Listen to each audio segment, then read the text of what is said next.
Welcome to the tip of the day. I'm Jen Anthony for CPI. Today's tip, fact-finding replaces qualifying.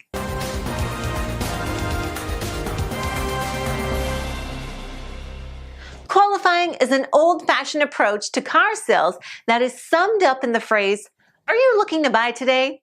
No. Qualifying occurs when a salesperson formulates an opinion about a customer based on what they're wearing, what they're driving, the first words out of their mouth, their response to, "Are you looking to buy today?"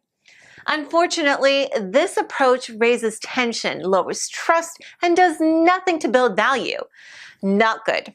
And today, savvy customers are less willing to allow salespeople to take that approach. So instead, make a transition by getting the customer involved in a conversation about their needs. Show the customer you're interested in what's important to them. Here's one example. "I appreciate you giving us the chance to show you our vehicles today. And in order for me to save you time, I'd like to ask you a few questions so I can focus on only those models that will meet your needs." How does that sound? And that's the tip of the day. CPI has all the tools to help you set the stage for success. Contact us today to get started. Thanks for watching.